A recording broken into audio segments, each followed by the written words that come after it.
Vào năm 2048, do tốc độ phát triển của khoa học kỹ thuật vượt quá tầm kiểm soát của các chính phủ, dẫn đến tỷ lệ tội phạm tăng cao, trật tự xã hội ngày càng hỗn loạn. Một số kẻ có ý đồ xấu đã thành lập các tổ chức tội phạm bạo lực, cố tình gây rối loạn, nhưng không ai biết được danh tính thật của bọn chúng, càng không ai biết mục đích của chúng là gì. Để khôi phục hòa bình thế giới, Sở Cảnh sát Los Angeles đã cấp cho mỗi nhân viên thực thi pháp luật một cảnh sát robot làm đối tác. Những robot này có thân thể cứng cáp và được lập trình với kỹ năng chiến đấu siêu việt. Về lý thuyết, sự xuất hiện của cảnh sát robot là điều tốt, nhưng cảnh sát John lại không tin tưởng những kẻ lạnh lùng này. Câu chuyện bắt đầu từ một chiến dịch bắt giữ cách đây 1 năm. Khi đó John cùng các đồng đội thực hiện một nhiệm vụ bắt giữ bí mật, nhưng không biết tin tức bị rò rỉ từ đâu, họ đã rơi vào ổ phục kích của địch. Mọi người vừa mới vào khu vực chiến đấu đã có thương vong nghiêm trọng, và người đồng đội luôn sát cánh cùng John đã gọi John qua bộ đàm để yêu cầu chi viện. Nhưng hướng của đồng đội có nhiều quân địch canh gác. John đã báo tình hình cho cảnh sát robot, yêu cầu để anh xông vào. Nhưng họ vừa đi được vài bước đã bị phục kích. Một trong những cảnh sát robot bị địch bắn trúng đầu, ngã xuống giật vài cái rồi tắt nguồn. Lúc này John đã vượt qua vòng vây đến bên cạnh đồng đội, nhưng đồng đội đã thoi thóp. Anh chỉ có thể vừa trấn an tinh thần đồng đội, vừa xử lý kẻ địch xung quanh, vừa nghĩ cách đưa người bị thương rút lui. Đồng đội nói với John, toàn bộ đội của anh ấy đã bị phục kích, chắc chắn có kẻ phản bội từ bên trong. John gọi robot cảnh sát của mình để giúp anh và đồng đội.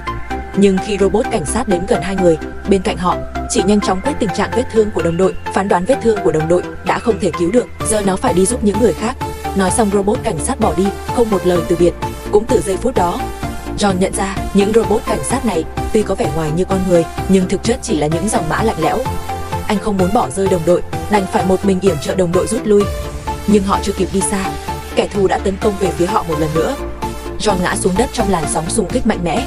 Khi anh ngước mắt nhìn về phía đồng đội, phát hiện đồng đội đã không còn hơi thở, còn John cũng mất đi chân phải. Ngay sau đó địch lại ném tới một quả bom xung. Trong vụ nổ kinh hoàng, John hoàn toàn bất tỉnh. Nhiệm vụ lần này khiến John hôn mê suốt 1 năm trời, và khi anh tỉnh lại phát hiện mình đã mất hết ký ức của ngày hành động đó. Sau khi điều trị phục hồi tại bệnh viện, John trở về nhà, nhận được thông báo phục vụ từ cảnh sát trưởng. Cảnh sát trưởng cho biết trong thời gian John hôn mê, ông đã điều tra được một số thông tin về tổ chức phản động, và tổ chức phản động này chính là nhóm người đã tấn công John. Để làm rõ sự thật, John không cần suy nghĩ nhiều, lập tức nhận lệnh phục vụ và tháo bỏ giới hạn của chi giả cơ khí. Sáng hôm sau, anh đến văn phòng cảnh sát trưởng báo cáo. Cảnh sát trưởng nói với John, gần đây họ phát hiện ra một tổ chức sử dụng vũ khí, chính là loại bom xung đã tấn công John trước đây. Vì vậy những kẻ này rất có thể chính là những người đã gây thương tích cho John. Mục tiêu của chúng là một phòng thí nghiệm sinh học. Cảnh sát hiện đã bắt được một thành viên, nhưng chưa lấy được thông tin hữu ích từ hắn. Vì vậy cảnh sát trưởng mới gấp rút gọi John về, xem anh có nhớ ra điều gì không. Dự án chính của phòng thí nghiệm sinh học này là RNA có thể lập trình bọn này cướp thuốc nghiên cứu và mẫu thí nghiệm. Chắc chắn không đơn giản như vậy. Sau khi nói xong tình hình cơ bản, sở cảnh sát lại cấp cho John một cảnh sát robot. Nhưng chương trình của cảnh sát robot này có vẻ là kẻ lắm mồm, suốt đường cứ nói liên tục không ngừng. Và cách John xử lý cảnh sát robot này cũng rất đơn giản và thô bạo, đó là mở cửa xe và đẩy thẳng cảnh sát robot xuống. Dù sao nó cũng không chết, hỏng thì sửa lại vẫn là một anh hùng tốt. Nhưng do hành động bốc đồng của John, H1 hiện tại bộ phận hậu cần không còn cảnh sát robot dự phòng nữa. Vì vậy họ cấp cho John một loại robot khác. Loại robot này khác với những robot thông thường. Chương trình cảm xúc của nó gần gũi hơn với con người, chức năng cũng toàn diện hơn, nhưng do một số yếu tố không kiểm soát được, loại robot này đã ngừng sản xuất từ lâu. John nghĩ những robot này đều giống nhau, nên lập tức kích hoạt cảnh sát robot Tiểu Hắc. Tiểu Hắc sau khi khởi động lại, đã ngay lập tức nhận diện được John. Ở một nơi khác, một cảnh sát đang mua cà phê, bất ngờ một nhóm người bịt mặt xông tới, không nói hai lời đã phá hủy robot cảnh sát, rồi trói viên cảnh sát lại. Sự việc này nhanh chóng lên tin tức. John đoán rằng những kẻ bịt mặt này cùng một nhóm với những kẻ đã tấn công mình. Vì vậy anh đã tìm đến những kẻ khủng bố đã bị cảnh sát bắt giữ, ép hỏi mục đích bắt cóc cảnh sát của chúng. Thấy đối phương không trả lời, John trực tiếp dùng vũ lực. Tiểu Hắc bên cạnh đã lặng lẽ kéo rèm phòng thẩm vấn. Nhưng Tiểu Hắc phát hiện ra một vấn đề, đó là vết thương do súng trên chân tên khủng bố, trông như hắn tự bắn vào chân mình. Hắn cố tình để cảnh sát bắt. Thấy Tiểu Hắc đã phát hiện ra mình, tên khủng bố đành phải khai ra địa điểm của tổ chức. John lập tức dẫn người đến địa điểm đó. Tuy nhiên, trong lúc anh lái xe đến đó, tên khủng bố lấy cớ đi vệ sinh, lấy từ trong miệng ra một linh kiện. Sau khi nhấn nút khởi động, giấu linh kiện trong nhà vệ sinh. Sau khi đến nơi, John và mọi người ở hành lang phát hiện một thiết bị nghi là bom. Lúc này, mọi người không dám hành động thiếu suy nghĩ. Cuối cùng Tiểu Hắc tiến lên kiểm tra, phát hiện thiết bị này không phải bom, nhưng chắc chắn là một cái bẫy sẽ kích hoạt. Họ cần phải hết sức cẩn thận. Họ theo dây của thiết bị bí ẩn để tìm nguồn gốc, phát hiện ra viên cảnh sát bị bắt cóc, đối phương đang bị nhốt trong một lồng kính chống đạn kín. Cảnh tượng này khiến Johnson cảm thấy không ổn. Anh lập tức gọi điện cho đồng nghiệp, hỏi kẻ khủng bố hiện đang ở đâu. Đồng nghiệp cho biết đang áp giải kẻ khủng bố. Johnson bảo họ quay đầu ngay lập tức, nói rằng đây có thể là cái bẫy đã được sắp đặt từ trước. Và ngay lúc đó, không biết từ khi nào, tên khủng bố đã thoát khỏi xiềng xích tấn công cảnh sát trong xe. Cái bẫy bên phía Johnson cũng được kích hoạt từ xa, chỉ thấy trong lồng kính phun ra một làn khói đặc.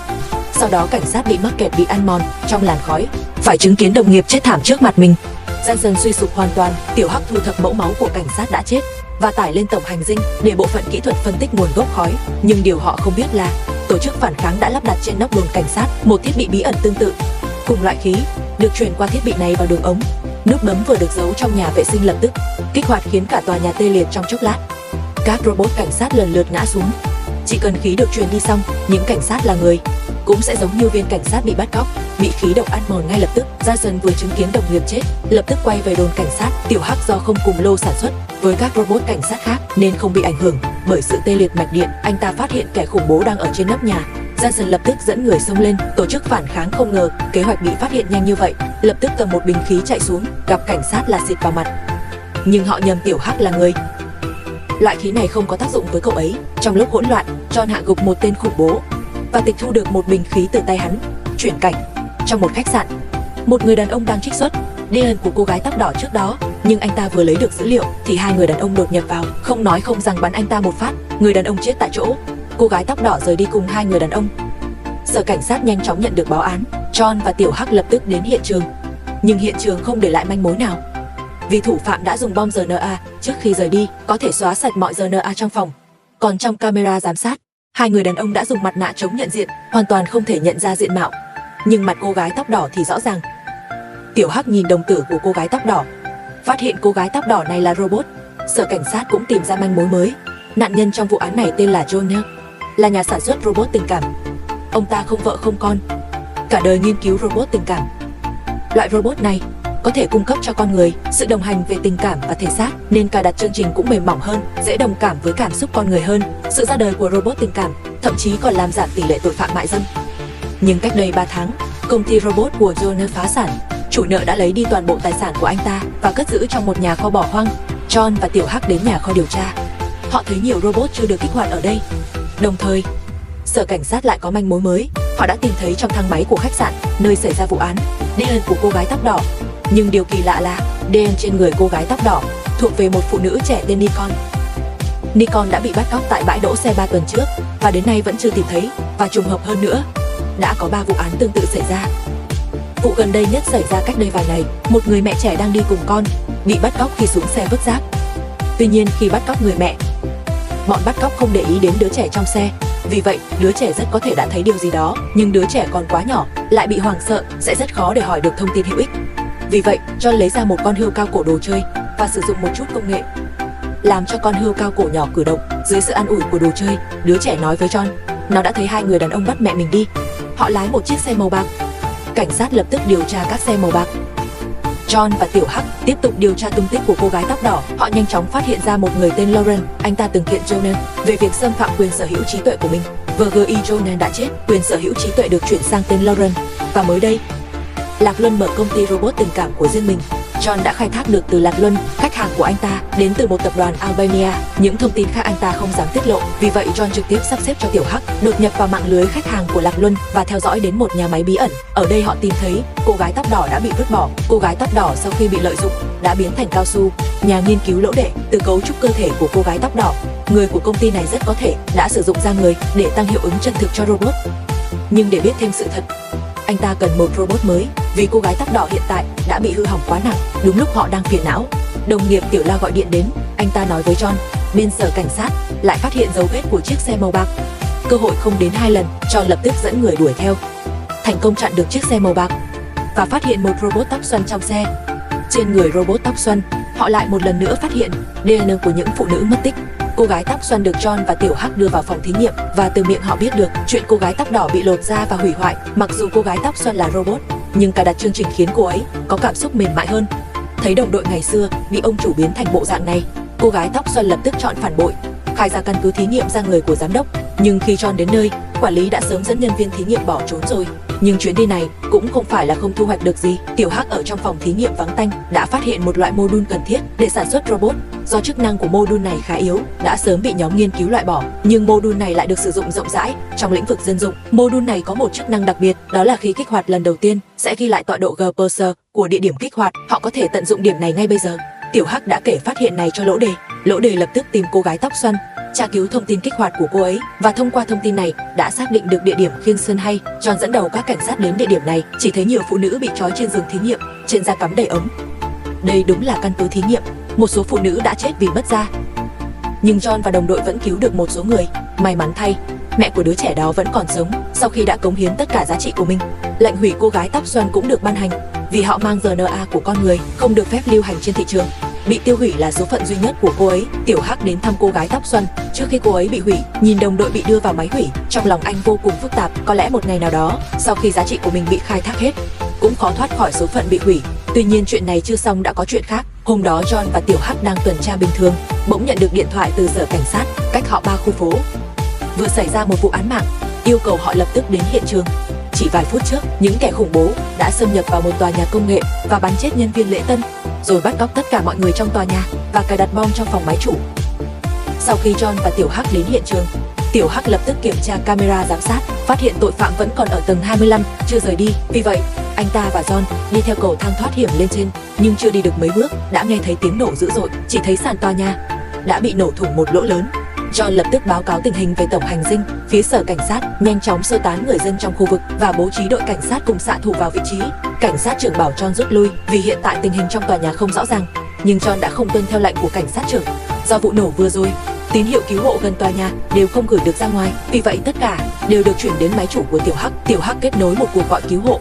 Người gọi tên là X, là nhân viên của tòa nhà. Khi vụ khủng bố xảy ra, đã trốn vào phòng để đồ ở tầng 25, hiện tại vẫn chưa bị bọn cướp phát hiện. John đã nắm được một số thông tin về bọn cướp từ X, sau đó đã trấn an tinh thần của X, nói rằng cảnh sát sẽ cố gắng cứu mọi người càng sớm càng tốt. Nhưng vừa dứt lời, bọn cướp đã bắn chết một con tin và ném xác từ cửa sổ xuống. Trên lưng thi thể còn dán thông điệp bảo cảnh sát cút đi. Đối mặt với lời đe dọa trắng trợn này, sở cảnh sát buộc phải điều động máy bay không người lái để đàm phán với bọn cướp, và thông qua công nghệ quét dữ liệu của máy bay không người lái, biết được thủ lĩnh bọn bắt cóc tên là Luz. Luz yêu cầu cảnh sát rút hết toàn bộ nhân viên và xạ thủ bắn tỉa, đồng thời chuẩn bị cho chúng 3 chiếc trực thăng và bộ kích nổ phân hạch. Bộ kích nổ phân hạch là một loại thiết bị nổ lớn có thể kích hoạt vụ nổ hàng triệu turner, và đó là công nghệ quân sự sở cảnh sát không có quyền sử dụng. Nhưng Luz không quan tâm điều đó. Nếu sở cảnh sát không đưa cho hắn những thứ hắn muốn trong thời gian quy định, thì tất cả mọi người ở đây sẽ chết, với số lượng đủ để kết thúc sự nghiệp của cảnh sát trưởng. Đối mặt với điều kiện khó khăn như vậy, Rudy nói rằng anh ta có thể làm giả một bộ kích nổ phân hạch, miễn là Luz không kích hoạt ngay khi nhận được thì có thể tranh thủ thêm thời gian. Bên phía Tiểu La cũng tìm được thêm nhiều thông tin về Lucas. Nhóm bắt cóc do Luz cầm đầu không phải lần đầu gây án. Nhóm này có xu hướng chống phương Tây rõ ràng. Tờ HNG8 năm ngoái, đại sứ quán gần Tokyo cũng từng xảy ra vụ án với thủ đoạn tương tự. Kết cục của việc chống đối Luz đều rất thảm. Chúng không ngại giết nhiều người, thậm chí là người của mình. Nhưng một khi thỏa mãn yêu cầu, chúng chắc chắn sẽ giữ lời thả con tin. Bất đắc dĩ, cảnh sát trưởng đành phải cho mọi người rút lui trước. Còn John và Tiểu Hắc đã mất liên lạc với bên ngoài. Khi đi qua tầng 15 thì bị tấn công, nhưng viên đạn này của đối phương kết quả lại tự hại mình. Tiểu Hắc đã kiểm tra thông tin khuôn mặt của đối phương, phát hiện anh ta là thành viên của quân đội khai phá thần thánh, nhưng rất nhanh phát hiện đối phương đã sử dụng công nghệ thay đổi khuôn mặt, và danh tính thật của người này là một tên cướp có tiền án cướp có vũ trang nhiều lần. Trong tòa nhà này có ít nhất 7 thiết bị thay đổi khuôn mặt. John không hiểu nổi tại sao hắn lại giả dạng thành phần tử cực đoan. Nếu chỉ muốn che giấu khuôn mặt thì dùng mặt nạ phát sáng cũng được, nhưng lúc này rõ ràng không phải lúc để suy nghĩ về vấn đề đó. Tiểu Hắc tuy không bị đạn giết chết, nhưng do bị bắn vào đầu khiến bộ điều chỉnh gặp vấn đề. Qua 5 phút nữa sẽ không thể cử động. Trong lúc nguy cấp, John chỉ có thể dùng kéo cắt móng tay và kẹo cao su để sửa chữa khẩn cấp cho Tiểu Hắc. Cùng lúc đó, X lại gửi tin nhắn mới. Cậu ấy nói với John, bọn bắt cóc luôn kiểm tra gì đó ở cửa sổ, còn có một tay súng bị thương, và họ dường như đã nghe thấy tiếng súng ở tầng 15. Giờ đang chuẩn bị kiểm tra hành lang. X giờ cũng chuẩn bị trà trộn vào đám con tin, vì em gái cậu ấy hoảng sợ và khóc không ngừng. Cậu ấy lo sẽ chọc giận bọn bắt cóc. Nếu có thể ở bên em gái, ít nhất cậu ấy sẽ yên tâm hơn. Anh nói với John, cậu ấy sẽ tìm cách để điện thoại trong phòng để anh có thể nghe được động tĩnh bên trong. John nghe được qua điện thoại, bọn bắt cóc không chỉ có một nhóm, còn nghe được tin họ đã lấy được bộ kích hoạt giả, nhưng không có ý định mang bộ kích hoạt đi. Vậy tại sao họ lại phải tốn công sức như vậy? Nhớ lại lời Bội Kỳ nói về bọn bắt cóc thường đi lại gần cửa sổ, Ước Hàn lập tức yêu cầu Tiểu Hắc kiểm tra tòa nhà đối diện, phát hiện gần đó có một trạm cân kim loại quý. Thì ra đây là một vụ cướp kim loại quý. Như vậy, lý do bọn bắt cóc giả mạo danh tính đã có thể giải thích được. Cùng lúc đó, qua điện thoại lại nghe thấy tiếng bọn bắt cóc lắp đặt bom. Thì ra chúng vốn không có ý định để con tin sống sót rời đi, và giờ không thể đi qua hành lang, họ chỉ có thể tìm lối thoát khác trong tình huống lộ hành tung và địch nông ta ít này. Tiểu Hắc quyết định hy sinh bản thân, anh leo lên từ hố thang máy, thông qua ống thông gió thành công đột kích bọn cướp. Ước Hàn tất nhiên cũng không thể bỏ chạy, anh sao chép kỹ thuật đổi mặt trong lúc giao chiến, dựa vào dữ liệu giả dạng làm đồng minh của địch, khiến đối phương bất ngờ. Sau đó anh lập tức thông báo cho tổng bộ về kế hoạch thật sự của bọn bắt cóc, thậm chí được giải cứu thành công. Sở cảnh sát cũng đã giải trừ được nguy cơ, còn Tiểu Hắc và Ước Hàn qua những lần chiến đấu cùng nhau, tình bạn ngày càng sâu sắc. Hôm đó sở cảnh sát lại nhận được một vụ án, cảnh sát khu vực khác phát hiện một xe ma túy và một cảnh sát đã chết. Bước đầu phán đoán đây là vụ cướp của đồng bọn, người chết tên là Cố Bá, là bạn cũ của Ước Hàn. Dù họ đã nhiều năm không gặp, Ước Hàn cũng không tin Cố Bá là cảnh sát phản bội. Huống hồ trên thi thể của Vừa phát hiện thiết bị nghe lén dưới da của anh ta đã bị đào ra, nếu là vụ cướp của thì cần gì mang theo thiết bị nghe lén. Cảnh sát trưởng biết được từ cấp trên trực tiếp của Vừa vẫn đang điều tra một ông chủ ma túy, tiếc là chiến dịch kéo dài và cần nhiều kinh phí hỗ trợ. Vì thế kế hoạch dụ bắt này không được cục chấp thuận, Vừa vẫn âm thầm điều tra. Dù hiện đã phát hiện tài khoản của người cha quá cố của Vừa gần đây có nhiều giao dịch lớn, nhưng cấp trên vẫn tin Vừa trong sạch và mong tiến độ điều tra bên cảnh sát trưởng có thể báo cáo cho mình bất cứ lúc nào. John biết được từ vợ của Vừa trước khi Vừa qua đời đã từng sửa lò sưởi trong một căn nhà gỗ, đó là căn nhà nhỏ cha anh để lại, bình thường hầu như không đến đó. Trong ký ức của John, Vừa không giỏi sửa chữa, chắc hẳn trong căn nhà nhỏ có bí mật khác. Quả nhiên khi Vừa và Black đến căn nhà, nơi này bừa bộn, đã bị người khác lục soát trước, nhưng bọn họ không phát hiện ra máy ghi âm Vừa giấu trong lò sưởi. Ngày anh ta thực hiện kế hoạch nằm vùng, tất cả nội dung ghi được từ thiết bị nghe lén dưới da đều được truyền vào máy ghi âm này. Qua nội dung ghi âm có thể đoán Vừa có lẽ đã tìm ra ông chủ ma túy, và ông ta dường như đang tìm người nấu ma túy mới. Vì thế John liên hệ với một tay buôn ma túy, nhờ đối phương dẫn dụ ông trùm ra mặt, nói rằng bên họ có một người nấu ma túy, và người nấu ma túy này sẽ do Rudy, người thông thạo các loại thí nghiệm đóng giả. Họ hẹn gặp tại một bến tàu bỏ hoang. Trước khi làm nội gián, Lỗ Đề đã uống GPS dạng lỏng để Ước Hàn và những người khác có thể theo dõi tín hiệu. Lỗ Đề không có kinh nghiệm làm nội gián, để phòng ngừa mọi tình huống, Tiểu Hắc đi cùng anh ta vào trong. Sau khi thể hiện kỹ thuật điều chế ma túy, Lỗ Đề đã vượt qua vòng kiểm tra đầu tiên. Một người đàn ông tên Cái Văn bước ra, bảo Lỗ Đề đi theo một mình đến phòng thí nghiệm thực sự. Trong khi đó, tổng hành dinh nhanh chóng quét thông tin của Cái Văn, phát hiện người này từng thoát tội buôn bán ma túy nghiêm trọng. Phải chăng hắn chính là Độc Vương? Nhưng điều mà mọi người không ngờ là tín hiệu GPS của Lỗ Đề đã biến mất vì Cái Văn đã cho anh ta uống thuốc hòa tan GPS. Điều này thật kỳ lạ, loại thuốc này vừa mới được nghiên cứu trong sở cảnh sát, làm sao có thể lưu hành trên thị trường? Trừ khi có nội gián trong sở cảnh sát. Họ kiểm tra kỹ lại hồ sơ của Cái Văn, phát hiện người ký lạnh cho Cái Văn lúc đó chính là cấp trên trực tiếp của Cố Bác. Mặt khác, Lỗ Đề đã gặp Độc Vương tại phòng thí nghiệm thật, không ngờ Độc Vương thật sự là cấp trên. Cùng lúc đó, cảnh trưởng gọi điện cho cấp trên, giả vờ báo cáo tình hình điều tra, thực ra là để định vị điện thoại của cấp trên. Độc Vương đã bị bắt thành công, Lỗ Đề cũng đã hoàn thành nhiệm vụ nội gián đầu tiên một cách an toàn. Chuyển cảnh trong một phiên tòa xét xử vụ án giết người nghiêm trọng, hình chiếu 3 giờ của nhân chứng Hải Lệ vừa được chiếu lên tòa án. Có người đột nhập vào phòng anh ta và sát hại anh ta một cách tàn nhẫn, còn một nhân chứng khác là nhà ngoại cảm, sau khi nghe thấy tiếng động đã lập tức bỏ chạy khỏi hiện trường. Khi Tiểu Hắc và John tìm được nhà ngoại cảm, biết được anh ta đã liên lạc với Haley và báo với cảnh sát thủ phạm là Ethan, nhưng Ethan chính là nghi phạm của vụ án giết người lớn đó và hiện đang bị giam ở một nhà tù khác. Khi Haley bị sát hại, hắn thậm chí đang ở tòa án, làm sao có thể phân thân gây án được? Để làm rõ chuyện này, Tiểu La đến nhà Ethan điều tra, phát hiện ra Ethan đã tạo ra nhiều bản sao của mình. Những bản sao này chuyên loại bỏ chướng ngại vật cho hắn. Chưa kịp báo cáo cho sở cảnh sát thì 2 bản sao đã xuất hiện và trói anh ta lại, dùng mạng sống của Tiểu La để đe dọa sở cảnh sát, yêu cầu thả bản thể của Ethan ra. Ethan là kẻ nguy hiểm như vậy, đương nhiên không thể thả ra được, nhưng cũng không thể không quan tâm đến Tiểu La, đặc biệt là John. Khi biết Tiểu La gặp chuyện, anh tỏ ra đặc biệt lo lắng, vì vậy cảnh sát nghĩ đến việc sử dụng công nghệ phóng chiếu toàn ảnh kỹ thuật để bản thể và bản sao thông qua phóng chiếu tạo ra một ảo ảnh. Không ngờ chiêu này thực sự có tác dụng. Cảnh sát không chỉ cứu được Tiểu La mà còn giáng cho Ethan một đòn nặng nề. Mối quan hệ giữa Tiểu La và John cũng vì sự việc này mà ngày càng gần gũi hơn. Sáng hôm đó, một người đàn ông cầm súng cướp bác sĩ, cần được cứu chữa ngay lập tức, nhưng chưa kịp giải thích lý do thì đã ngừng thở. Sau khi John điều tra, phát hiện cái chết của người đàn ông có liên quan đến trái tim nhân tạo, và những trái tim này đến từ những người đã được hỏa táng và đã được cải tiến, có thể kiểm soát thời gian hoạt động của trái tim. Nói cách khác, chính là có người đang điều khiển sinh mạng của người được cấy ghép. Thời gian, John đầu tiên đến tổ chức bán nội tạng. Nhân viên cho biết họ quả thật có bán nội tạng nhân tạo, nhưng sau khi người sử dụng qua đời, những nội tạng này đều bị tiêu hủy và họ chỉ phụ trách cấy ghép, không phụ trách tiêu hủy. Có lẽ họ nên điều tra nhà tang lễ phụ trách hỏa táng.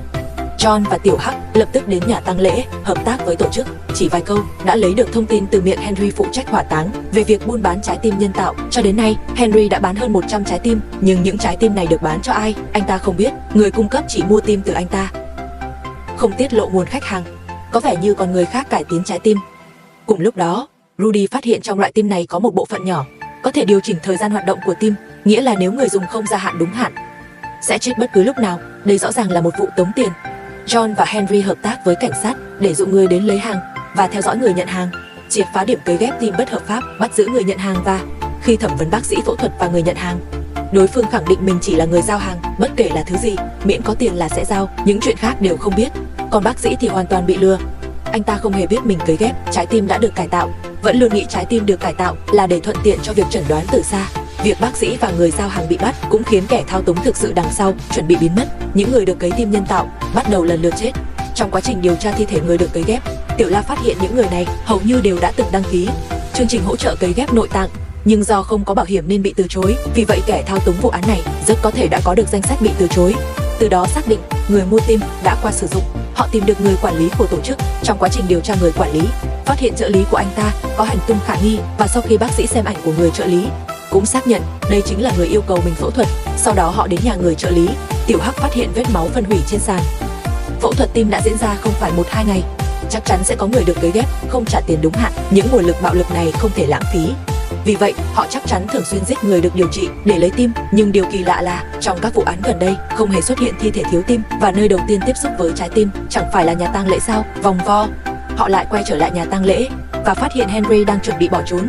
Hóa ra ngay từ đầu Henry đã giả ngu, cùng với trợ lý của tổ chức dự án là đồng phạm trong vụ cải tạo tim nhân tạo. Henry không đề phòng đã bị John và Tiểu Hắc cơ bắt tim nhân tạo. Vụ án cũng đã khép lại. Gần đây, trong thành phố xuất hiện một kẻ giết người hàng loạt biến thái. Hắn sẽ gắn bom vào cổ nạn nhân, sau đó thông qua hình thức phát trực tiếp để cho mọi người xem cảnh nạn nhân bị nổ chết. Nạn nhân đầu tiên là một nhân viên ngân hàng. Khi John và Tiểu Hắc đến nơi, đã không kịp gỡ bom, chỉ có thể lắp tấm chắn bảo vệ rồi tận mắt chứng kiến đối phương chết. Và cảnh phát trực tiếp cái chết của nhân viên ngân hàng này đã thu hút hàng nghìn người theo dõi trên mạng. Nhiều người còn mong kẻ giết người làm thêm lần nữa. John và Tiểu Hắc tìm thấy trên xe nạn nhân một loại thuốc gây bất tỉnh. Bước đầu phán đoán kẻ giết người đã làm nạn nhân bất tỉnh rồi mới gắn bom. Và sau khi buổi phát trực tiếp nhận được sự chú ý rộng rãi, kẻ giết người lập tức bắt đầu lên kế hoạch cho buổi phát trực tiếp thứ hai.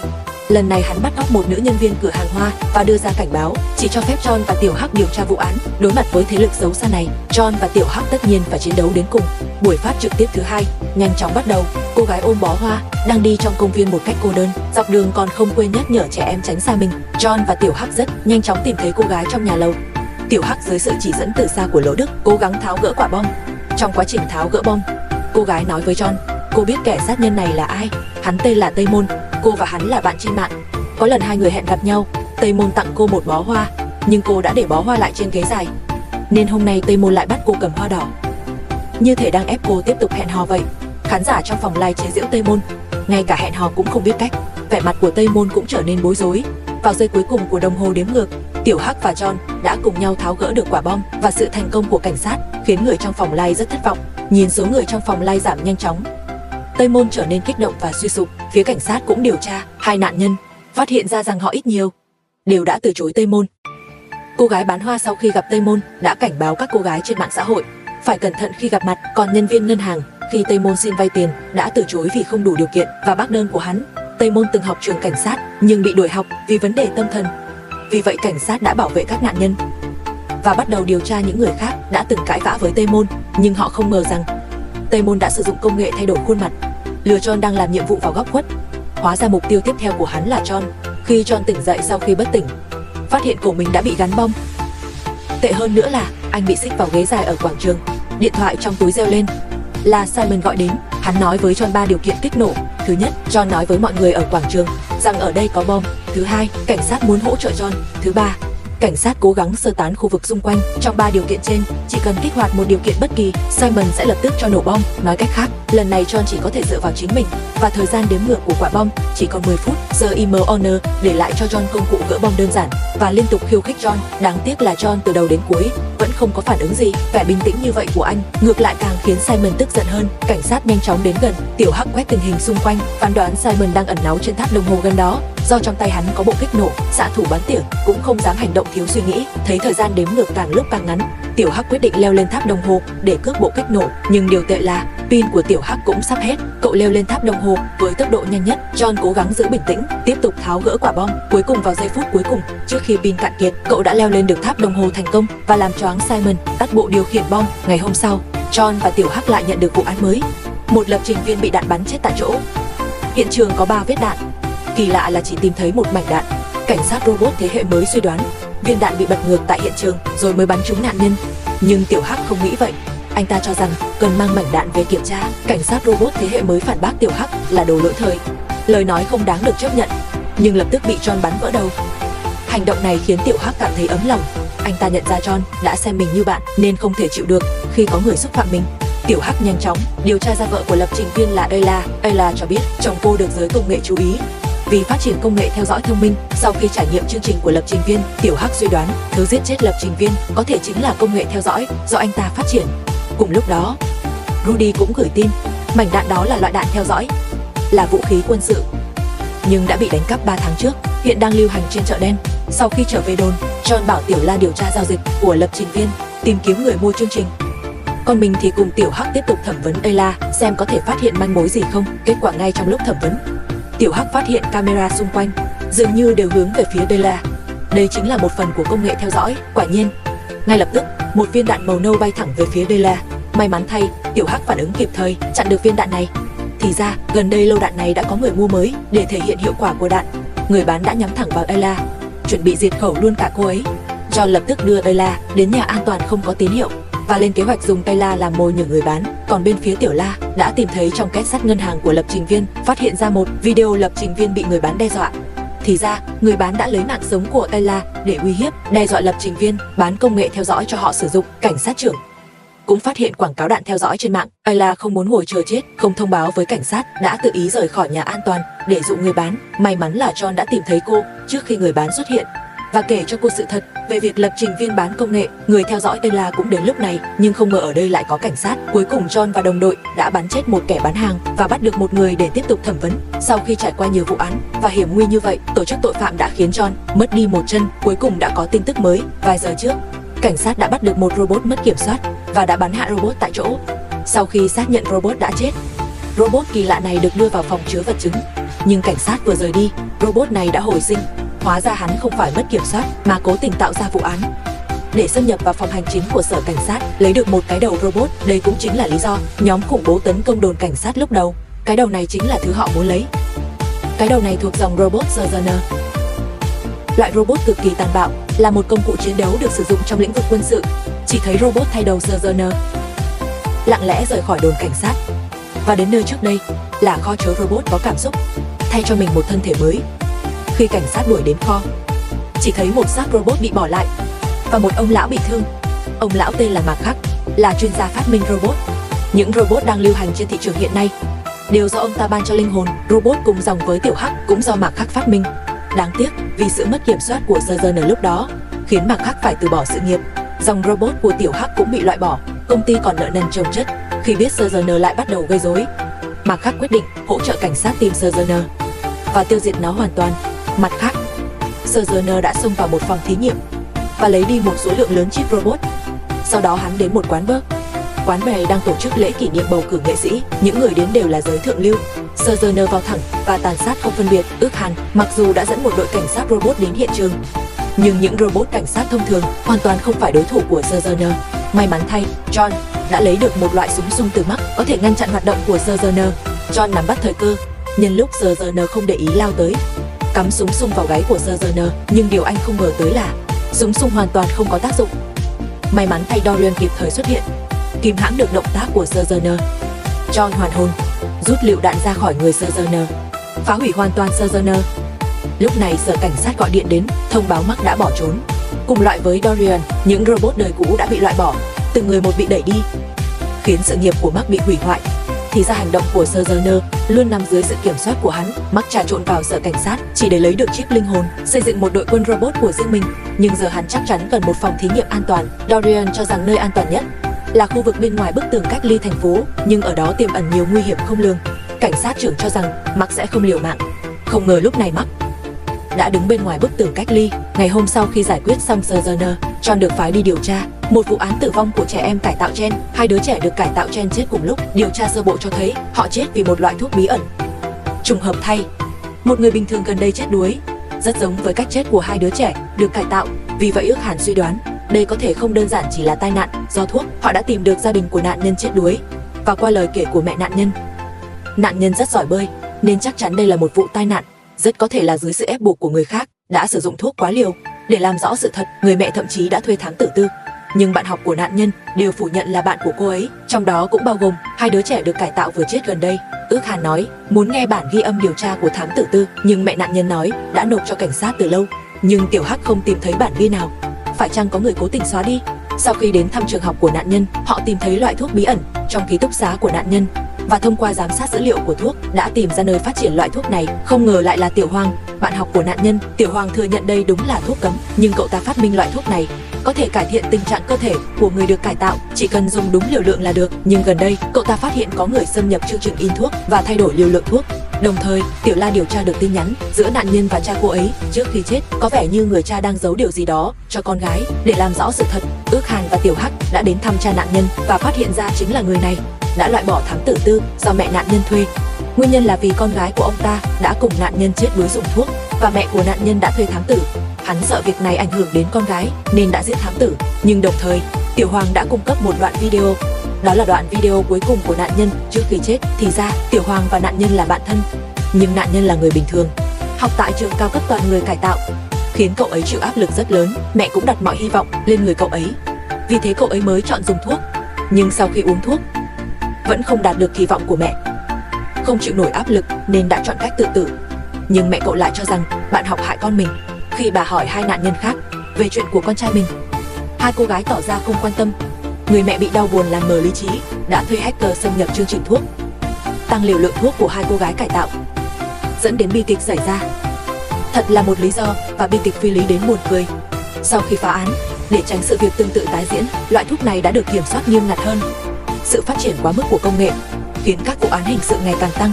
Cũng đã có một số hệ thống an ninh ra đời, nhưng gần đây, người phát minh hệ thống an ninh nhà thông minh đã cùng vợ chết thảm tại nhà. Và 1 năm trước, một thiếu niên do lỗi hệ thống an ninh đã không may thiệt mạng. Thời gian thiếu niên tử vong đúng trùng khớp với thời điểm vợ chồng nhà phát minh qua đời. Vì vậy cảnh sát có lý do để nghi ngờ có thể có người muốn trả thù cho thiếu niên, nhưng gia đình cậu ấy không có khả năng làm điều đó. Sau khi kiểm tra hiện trường vụ án, Tiểu Hắc thông qua đối thoại với quản gia thông minh biết được khi vụ án xảy ra, quản gia thông minh cảm thấy mình bị điều khiển từ xa, nhưng không biết ai là người điều khiển. Cảnh sát trưởng hỏi quản gia, vợ chồng nhà phát minh có kẻ thù nào không? Nhưng được cho biết, kể từ khi vụ án thiếu niên xảy ra, vợ chồng nhà phát minh nhận được hàng vạn lời đe dọa giết chết, muốn loại trừ nghi phạm từ đây. Thật như mò kim đáy bể. May mắn thay, qua máy tính mẹ thiếu niên cung cấp, họ phát hiện thiếu niên có một người bạn gái thân thiết. Cô gái này chính là một hacker, và mục tiêu trả thù tiếp theo của cô chính là công ty đã phát minh ra quản gia thông minh. Thông qua giới thiệu của lỗ đề, John và đồng đội cũng tìm được một hacker giỏi để đối đầu với cô gái và theo dấu đến khu vực cô gái đang ở. Thấy cảnh sát đến, cô gái định dùng súng tự sát, nhưng Tiểu Hắc đã nhắc đến trong máy tính của thiếu niên vẫn còn lưu giữ những tấm ảnh chung của 2 người. Cô gái buông súng, nước mắt tuôn rơi. Ngày thiếu niên gặp tai nạn, cậu ấy định đến tìm cô. Nếu ngày đó không phải vì muốn gặp cô, có lẽ thiếu niên đã không chết. Cô gái dĩ nhiên biết trả thù vợ chồng nhà phát minh cũng không thể đưa thiếu niên trở lại, nhưng cô vẫn không thể buông bỏ nỗi ám ảnh trong lòng. Nhưng vụ án này cũng phơi bày những nguy hiểm tồn tại trong hệ thống an ninh thông minh. Ngày hôm sau, Tiểu La yêu cầu John điều tra một vụ tử vong do bệnh tim. Một vụ án tử vong, mặc dù nghe có vẻ là cái chết tự nhiên, nhưng Tiểu La cho rằng đây là vụ giết người, bởi vì nạn nhân là người được cải tạo gen. Không ai hiểu rõ hơn Tiểu La, người cũng là người được cải tạo. Người được cải tạo thường không bị bệnh và sống lâu hơn, ngay cả ngoại hình cũng vượt trội hơn người thường. Sau khi khám nghiệm tử thi, Tiểu Hắc phát hiện vết tiêm trên cổ nạn nhân. Qua so sánh thông tin RNA, trên vết tiêm có RNA của 7 người, nhưng cả 7 người này đều đã chết vì bệnh tim. Tiểu La phát hiện nạn nhân từng đến một câu lạc bộ. Câu lạc bộ này chỉ dành cho người được cải tạo. Vì vậy Tiểu La phụ trách kiểm tra camera giám sát. John và Tiểu Hắc ở phòng làm việc của Rudy tiến hành mổ xẻ áo 7 thi thể còn lại. Rudy phát hiện 7 thi thể kia cũng có vết tiêm ở sau lưng, suy đoán cùng thủ phạm với vụ người cải tạo. Hơn nữa thủ phạm đã cấy vào não nạn nhân, giờ ở bờ author phẫu thuật thẩm mỹ, nhưng nghiên cứu này đã bị dừng từ lâu. John và Tiểu Hắc lập tức đến bệnh viện thẩm mỹ, tìm được vị bác sĩ từng tham gia dự án này. Bác sĩ giải thích lý do dừng nghiên cứu là vì họ sử dụng phương pháp trích xuất gen để phẫu thuật thẩm mỹ. Ví dụ nếu John muốn có sống mũi cao như Tiểu Hắc thì cần Tiểu Hắc hiến tặng gen của mình.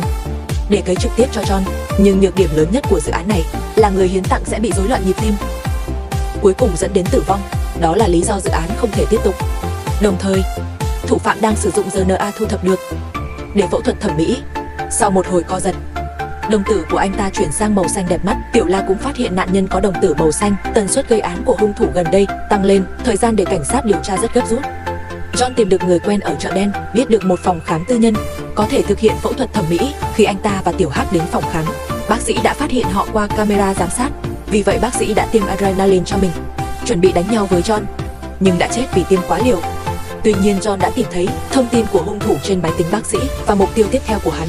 Anh ta thông báo cho Tiểu La bảo vệ nạn nhân cuối cùng. Đồng nghiệp vội vã đến nhà hung thủ. Động cơ gây án của hung thủ rất đơn giản. Hắn đã yêu một cô gái ở tòa nhà đối diện, nhưng họ chỉ yêu nhau qua mạng, chưa từng gặp mặt. Hung thủ lo cô gái không thích ngoại hình của mình nên mới sử dụng phẫu thuật thẩm mỹ. Tối nay thấy phòng khám bị cảnh sát đột kích, hắn biết mình không còn nhiều thời gian nên đã lấy hết can đảm gặp người yêu. Nhưng không ngờ khi bước vào phòng người yêu mới biết người yêu bị mù. Chỉ vì lo anh ta sẽ chê bai nên mới giấu giếm. Lúc này hung thủ mới nhận ra tất cả việc mình làm thật nực cười. Sau khi từ biệt người yêu lần cuối, hắn đã nhảy lầu trước mặt John, kết thúc cuộc đời mình.